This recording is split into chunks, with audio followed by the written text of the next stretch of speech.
Hipper here. So it's the end of 2021, and what have we experienced in World of Warships Legends in that time? And actually quite a bit. I mean, obviously carriers is the first thing that comes to mind. But in this video, I'll just run you through some of the major happenings in the last year, and then of course what I'm looking forward to in the new year that I'm, fingers crossed, hoping will happen. And I'll also look at a few other things as well. So yeah, join me, and I hope you enjoy this video, guys. So first of all, I just want to thank you all for sticking with me for the last year through thick and thin, pretty much. And of course for watching, subbing, liking, and of course commenting. I read every comment, and I always will, so please don't hold back. If you think something is awesome or something is terrible, do let me know. So let's kick this New Year's special here off with 20 Super Center containers. And as you know, it's not been that long ago since I opened, I can't remember, 30 or something. Actually, probably more than that. Anyway, a lot of Super Center containers because I am chasing universal commendations. And this time I actually do pretty well. I will just open all containers at once here. There's no need to sit through this long, boring opening just to give me more watch time. So here you go. And you see, I get 4 universal commendations. That's pretty good. That's all I want. That's 1 in 5. That's very nice. I'm very happy about that. Of course, 32 promotion orders, 75,000 global XP is also very nice. And then I get like another month of premium. So yes, quite nice. I guess that puts me at 1,200 and nearly 50 days. But who's counting? 1,246 days. Sorry, I stand corrected. All right, next up is my biggest potato moments. And yeah, sure, I potato as well. I think we all do at some point. And I have never said I'm the best player in this game at all. What I have said is that I enjoy agile cruisers, and I think they are competitive. That's what I'm saying. So anyway, here we are taking out the Yamato here, and I have just finished capping. Already got a few citadels down, and everything's looking nice, except for this Khabarovsk here has just been biding his time around the corner here, just waiting for me to poke my nose out. And of course there is not much I can do in a situation like this, and I take like, a lot of torpedoes there. So sure, I mean, I make mistakes as well. And that brings me to the second one here, where I'm not really watching what I'm doing. I think I'm not really sure what goes on here, because the Yukikaze runs away here, and then I'm not really paying attention to this Helena here, because I'm just assuming he'll stop because he doesn't have any torpedoes. But as I move in for my torp run, he seems to speed up as well, and I guess he's just going to go for the ram. And I don't actually get off any torps or anything, and instead we just ram each other. So yeah, a wasted opportunity. So the next video is on hotspot as well here, because I've got this Asashio here lined up, and all I have to do is pop around the corner, bow tank the battleships, and then waste this guy. But as it turns out, they've all been waiting for me to come around that corner there, and I just get utterly destroyed there. Yeah, talk about a death strike, hey.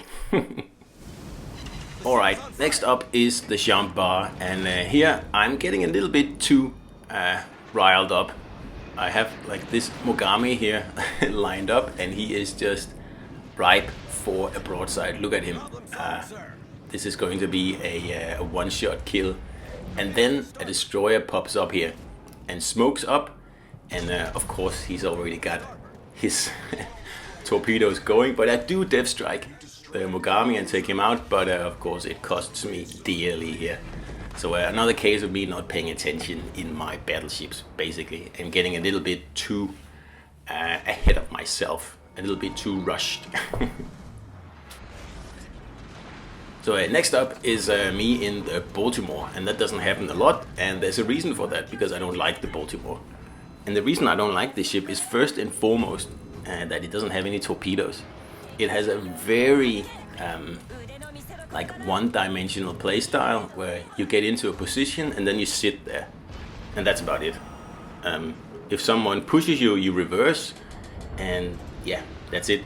And it just gets, well, bloody boring if you ask me. So here I'm facing off against the Hipper, and I could just, stay on this side of the island and keep reversing away. But I'm kind of hoping I'll be able to citadel him here as he comes around the corner. But he's already angled a bit, so it doesn't allow me to take him out. So instead, I'm trying to get close enough so his torpedoes can't arm. But even that doesn't work, and I take like a nasty hit there. And I really am done for here. Like, he's used up these torpedoes, and I do have a battleship right behind me. But like, it's just a matter of time here. And yeah, it's a stupid play in Baltimore, really. I should have just been sticking with my battleship, but yeah, well, things like this happen. Alright, so that brings me to the 3 best things about the game in 2021. And of course, carriers, I think, is the single most important addition to the game. I don't play them a lot myself, but so many people love them, and they do add a new spice to the gameplay. And that's really what the game needs. We don't need, although it's nice, of course, keep giving us new ships, but that's not going to make this game last any longer. We need new modes, like Arena here, for example, that was also added in 2021. And I really enjoyed Arena, but then the arms race got into it, and I kinda just, well, didn't play it anymore. And then, of course, the last, well, number 3 on my list here, it's actually number 1, I think, but it's the last here. That is the Epicenter. And I think this new mode has brought a lot of fresh blood into this game here, because it was getting a little stale, and anything to to stop playing so many capture the base battles, please, because yeah, domination is a lot of fun. Epicenter is great fun. Capture the base is pretty bloody horrible, if you ask me. I don't like it at all. And it's probably also the game mode where agile cruisers probably don't do their best work, because there's nothing to cap other than the base, of course. Really, the only thing that's missing now is to get the ocean map, just like they do on PC. And well, 3 wishes for the next year. Number 1 is obviously clans. Now, please get clans implemented into this game. It has taken way too long. It's going to be almost 3 years before I'm assuming clans will be a part of this game, and that's just way too long. I mean, it shouldn't be that difficult. I know it's been COVID, I know stuff has been upended, but really, we have to have clans in early 2022, and that's just a definite must. It's non-negotiable, and yeah, that's it. Secondly, I would like to have better stats. I've been saying this since the game came out, pretty much. When the game first came out, we didn't have any stats at all. Then they implemented this stat system which we have now, which is, yeah, it's better than nothing. But I keep saying this, in a game that is so obsessed with small percentage additions and subtractions, and like tinkering on like the 0.1% level, really we need better statistics to kind of understand the results of what we're doing with the ship builds, like, for example. It's also it's necessary for when we are going to recruit for clans to have stats split into like divisions and solo play, because we just need to be able to distinguish between the two, and that's just another must. Third thing on my list is the focus, well, the kind of new focus on customization in Legends, and I like that. Geysers was one thing, where it gives you a bit of fireworks, and it changes the colors of your tracers and stuff like that.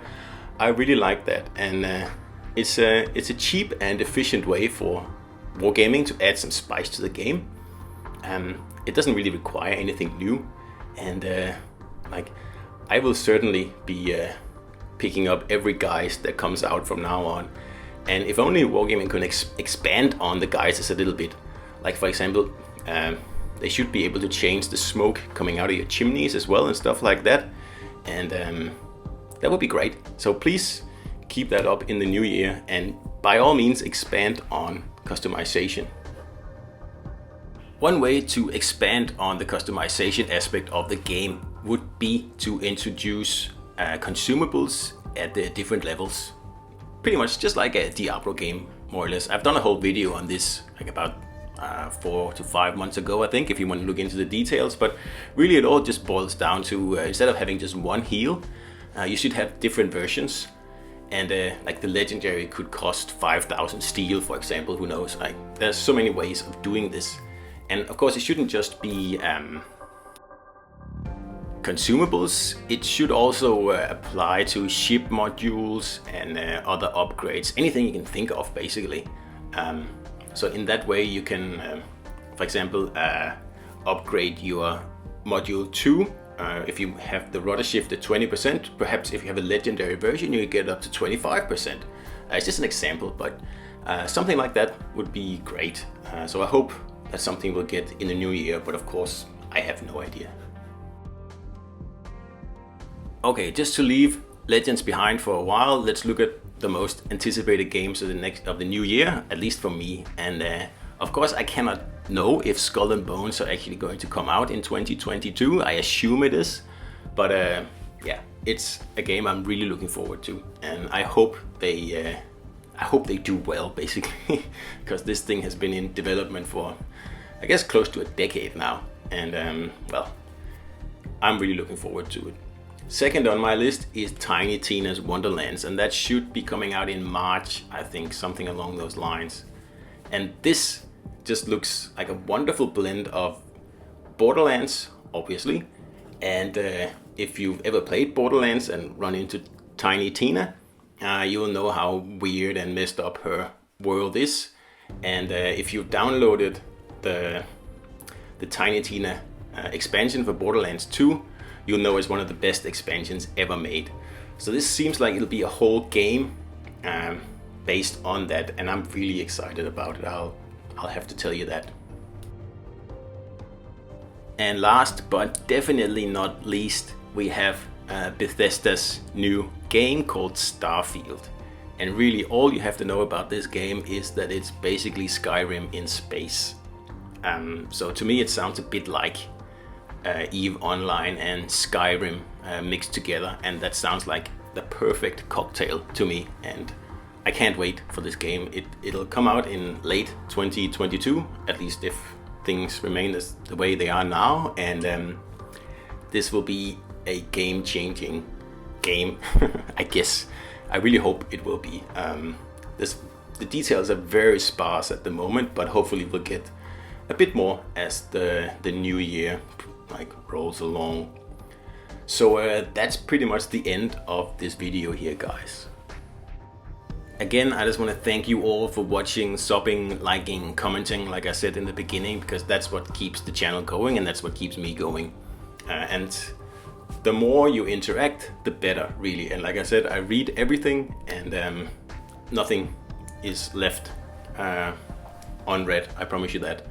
And if you have any suggestions at all, just, well, comment or email me or write on the Facebook or whatever. It doesn't really matter.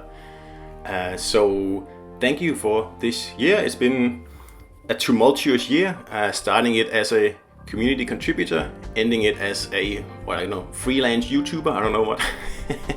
But you've all stuck with me, and we've grown significantly through this year here.